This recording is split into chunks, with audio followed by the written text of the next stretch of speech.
this is. Ooh, wow. This is actually made of metal. That's crazy. Look at that, you got your full display.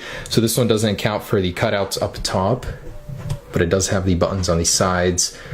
Wow, that is actually stunning.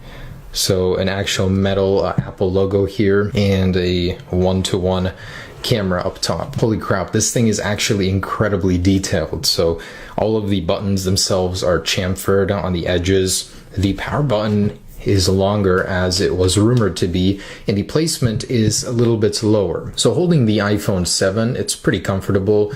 Let's see this one. Ooh, yeah, your finger sits right on it, lands right on it. So it's right there.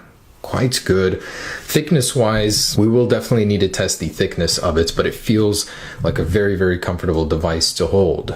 I mean, basically you reach almost all areas of the display. Lots of smudges on the display from me already, but wow, imagine a full display on the front of your phone. Not just a little bit, no bezels.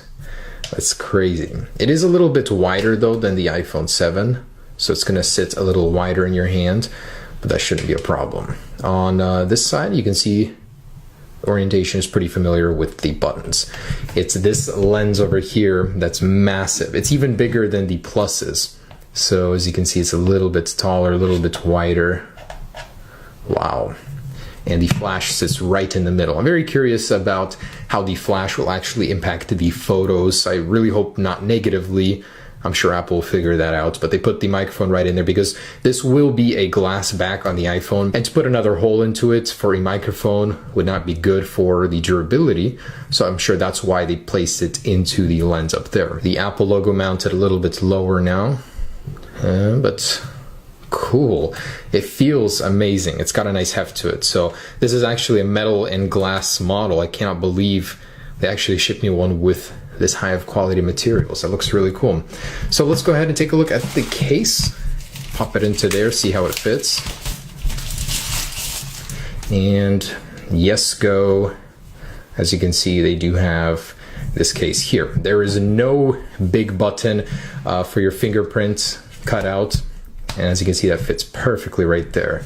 Now, if I were to use this as a fingerprint, you know, my index finger would land right on that Apple logo perfectly. So if Apple were to place a fingerprint sensor in there, that would be a good location, honestly, especially if it was embedded right into it. So that would work. Would I like that solution? No, I would love for it to be in the display, which is much better.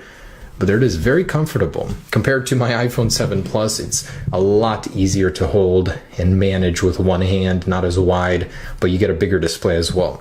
Let's go ahead and take a look at those screen